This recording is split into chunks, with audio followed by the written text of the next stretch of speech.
I'm Sam Roberts of the New York Times, and welcome to the New York Times Close-Up, our 31st season. Congestion pricing has been front and center recently as public hearings have seen passionate responses about the issue, but buried beneath the positive headlines about the advantages to congestion pricing are some less enticing facts.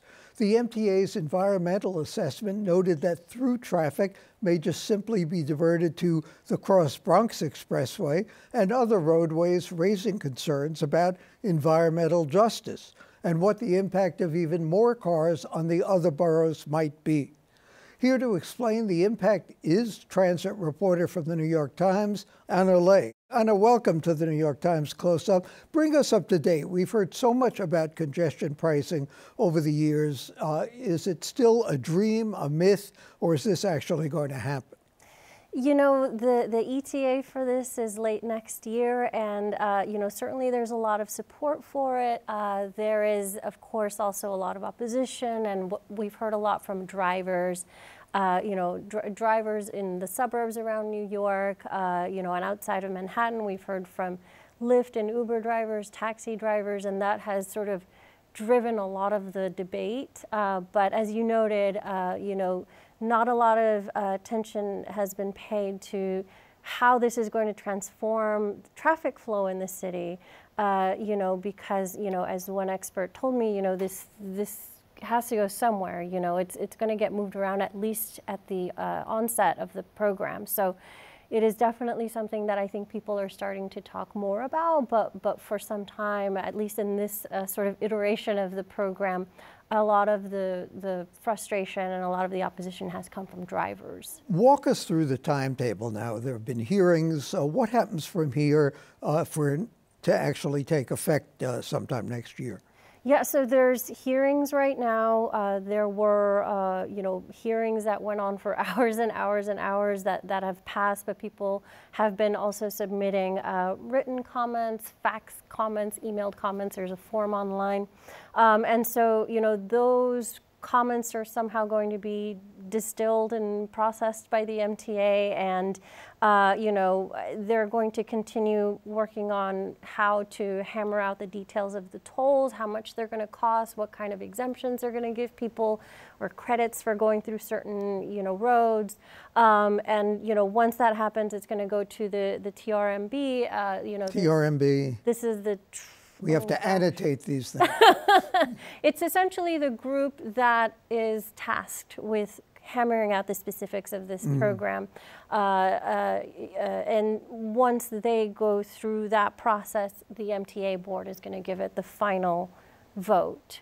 Does it still have to go through any state or federal authorities as well? So the federal government's actually involved right now with the environmental assessment. The whole reason that process happened was because the MTA gets money, or I'm sorry, some of the roads that are going to be tolled have received federal funding, and so this process is carried out by the federal government, or is required by the federal government to avoid any unintended consequences, such as people living along the Cross Bronx, or, you know, people in what are called environmental justice populations, which are communities that just have sort of been disproportionately harmed by public policy, or somehow just sort of faced all the ugly sides of you know, development, pollution, you know, urban neglect, what have you. I don't want to be cynical, but the public hearings really make a difference.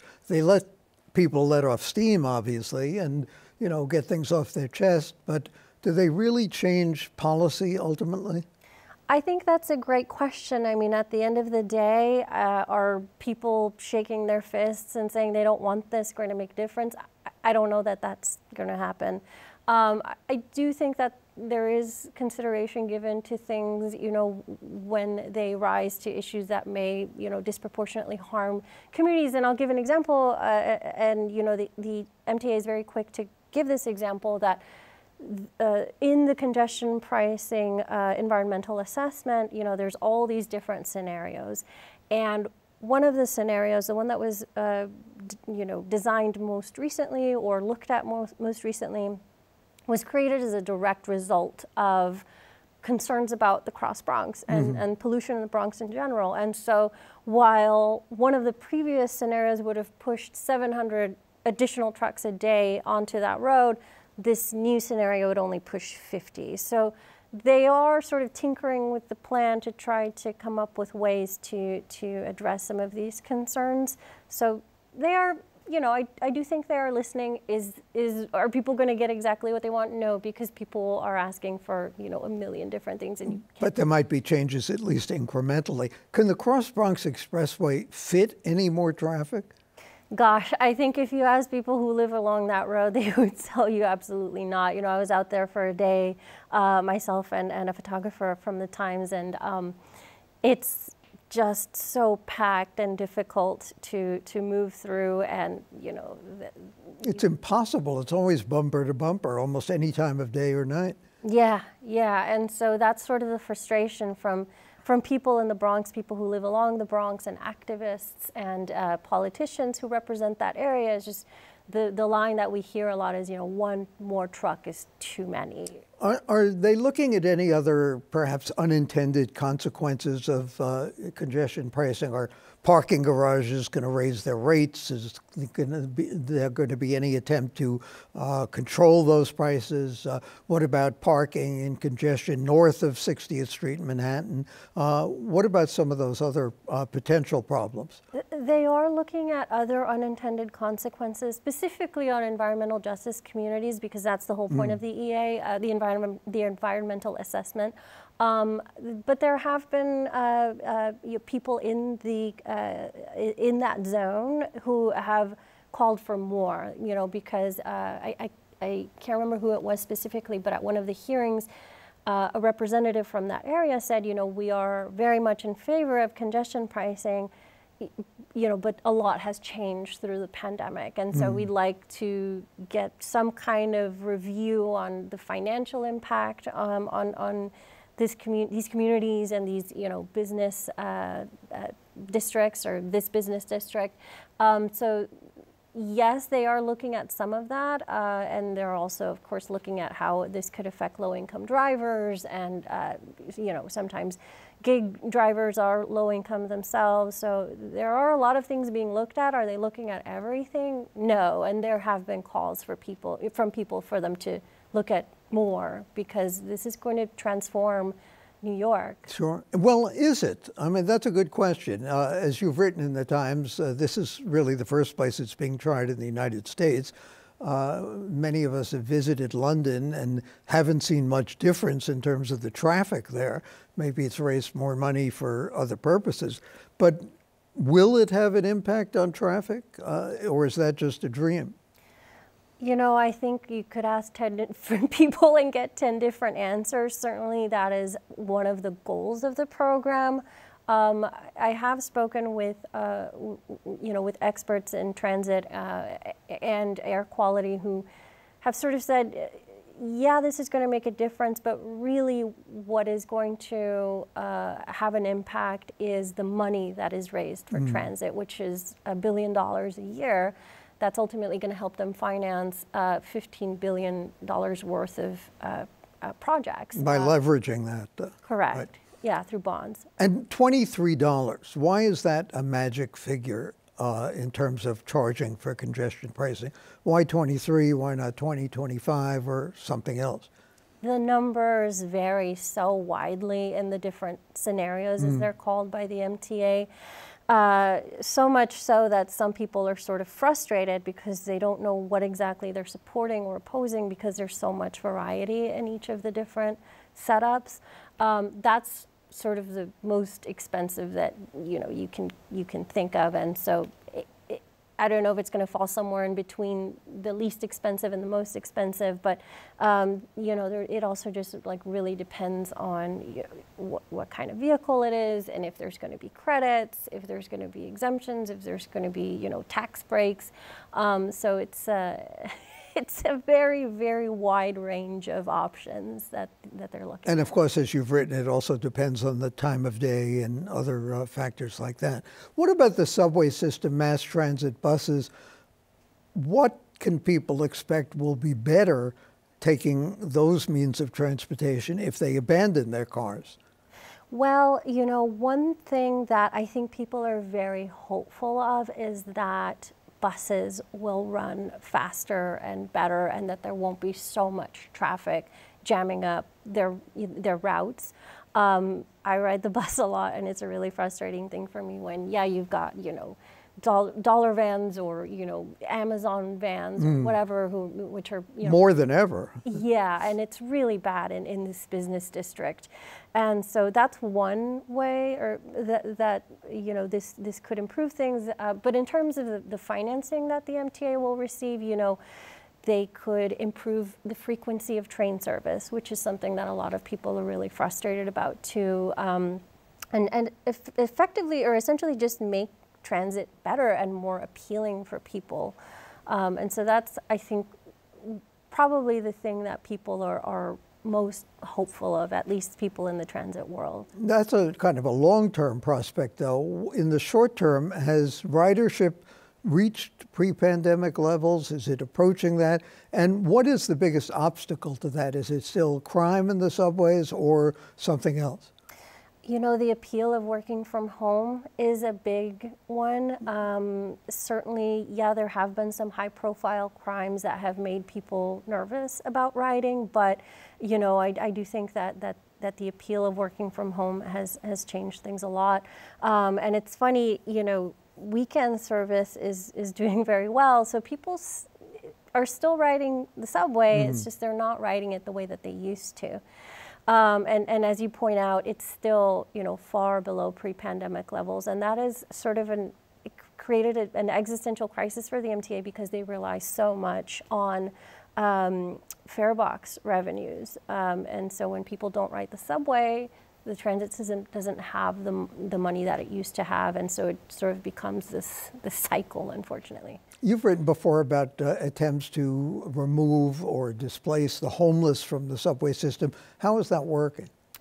Oh, well, that is another very controversial program that the MTA has and not just the MTA, but of course Mayor Adams and the city have been trying out. You know, I am not really sure how effective that has been. There's been, you know, concern about just sort of the optics of moving people in need off the subway. But then on the other hand, you've got people who are, you know, nervous, and, you know, after, you know, the pushing of a woman off a platform by a homeless man, I think that also raised a lot of anxiety. It's a really sticky issue. A sticky issue, especially when the shelter system is so overburdened as well at the same time. Thanks to New York Times transit reporter Anna Lay for joining us. And up next, we'll talk about the gubernatorial race.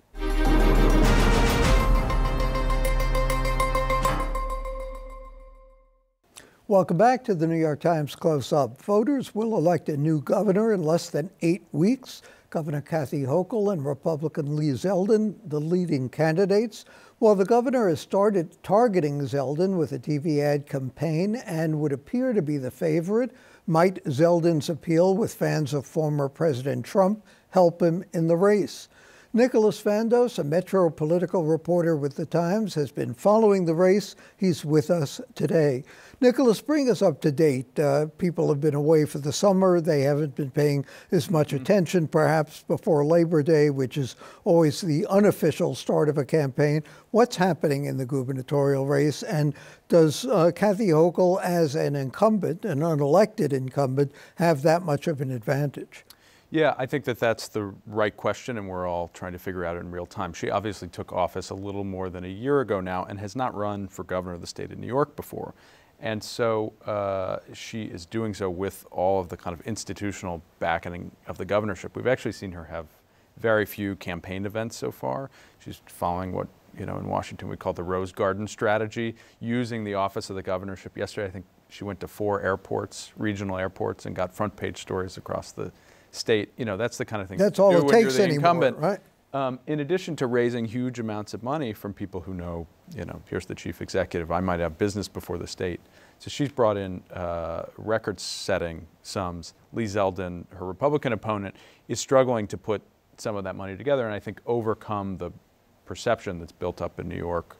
You know, it's been 20 years since George Pataki was the last Republican to win statewide, that a Republican just can't break that ceiling anymore. And so he's got to convince donors and voters and folks to get on board. And I think if he does, the race could tighten a little bit. But as of now, she seems to have a pretty comfortable lead in most of the public polling. Nicholas, how does Zeldin do that? And how big an albatross is Donald Trump in that statewide Republican race? Or is he a plus in some cases?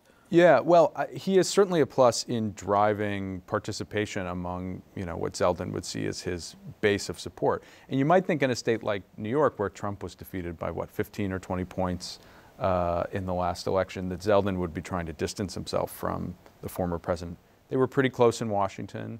Zeldin helped defend him during his first impeachment. He voted to throw out election results on January 6th in line with what Trump wanted.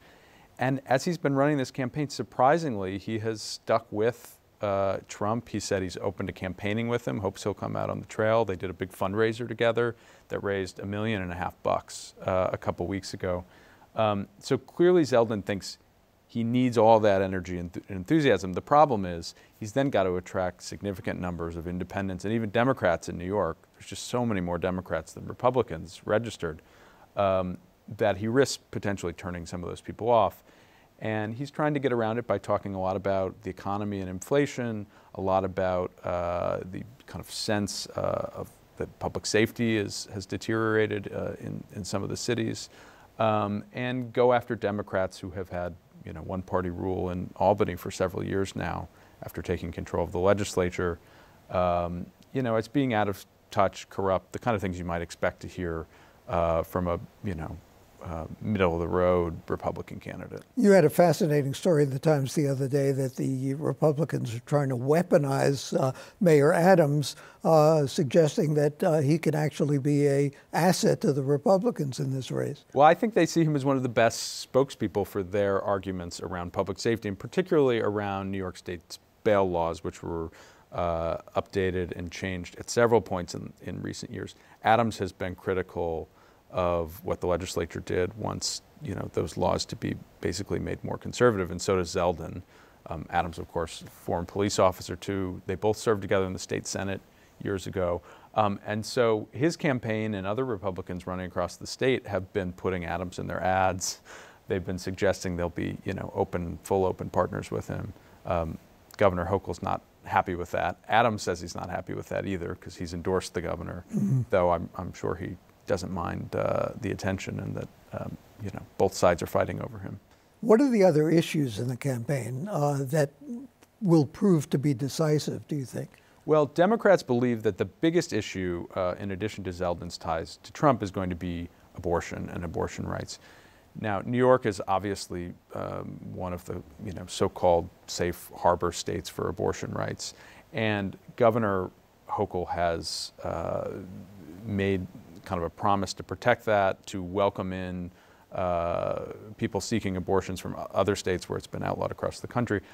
The centerpiece of her governorship and now of her campaign, I mean, she's running ads on it.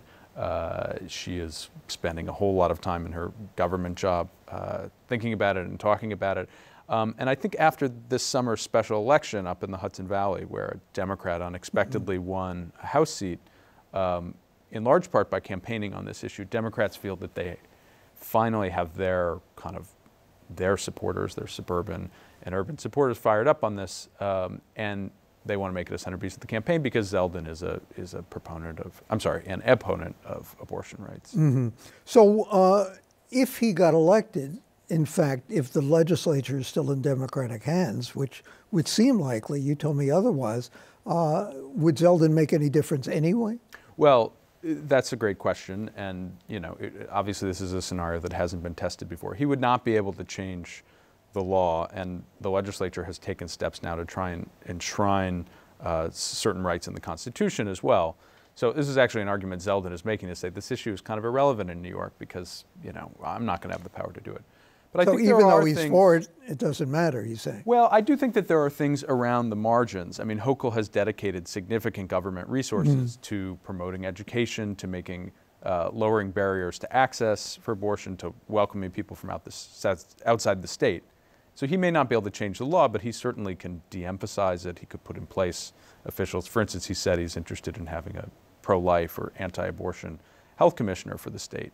There are all kinds of smaller decisions that could get made that around the edges might change the reality here on the ground in New York. What about the other statewide races? We sort of let them fall by the wayside. Are they predetermined? Yeah, they're kind of sleepers this year. So Chuck Schumer, the Senate Majority Leader, is on the ballot. He's in the running, I believe, to become the longest-serving senator in New York's history if he wins. Passing whom? This fall. Passing, let's see, Daniel Patrick Moynihan. Oh, yeah.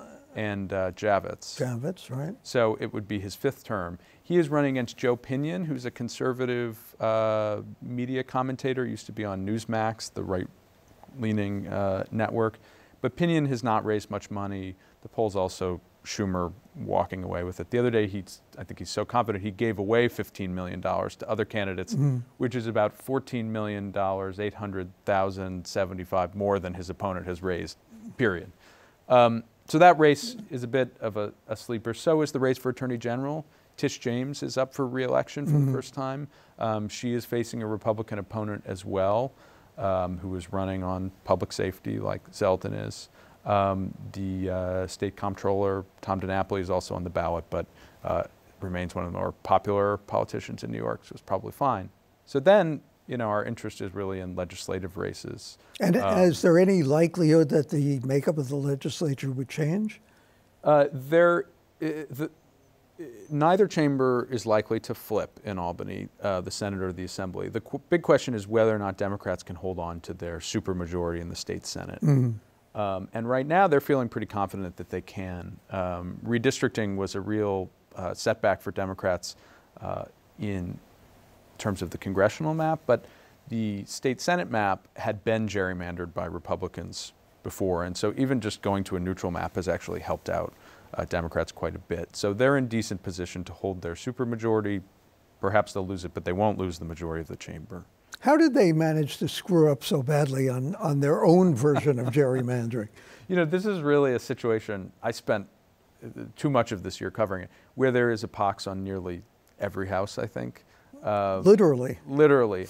I think at the end of the day, the legislature, got ahead of hot air and went a little too far and drew maps that were too favorable to them. And the courts... They got greedy. They perhaps got greedy, and the courts sniffed them, and it didn't pass the smell test. And ultimately, they came up with some legal reasoning to strike them down. But I think that was really at the crux of it. They just reached a little too far. But if you dig beneath the surface, there's just, Governor Cuomo had championed this set of reforms to try and outlaw gerrymandering that were flawed from the start, and set up a so-called independent commission that was destined to fail. In fact, it then did fail. The courts and the legislature disagreed about what should happen. So it was a total mess.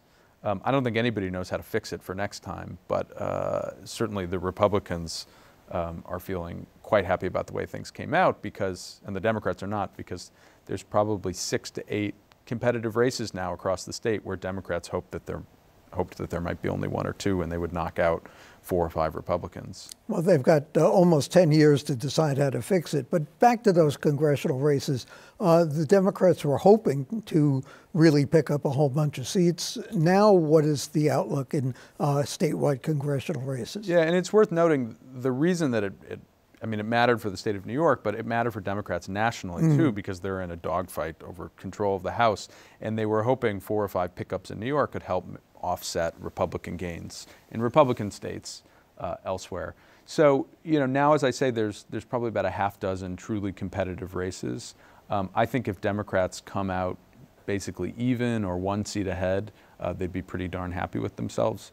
If the environment, which has gotten to be a bit more competitive over the summer, ends up tilting back towards the Republicans as we head towards the fall, if gas prices creep back up, if Biden's numbers are down, I think Republicans could end up gaining 3, 4 House seats.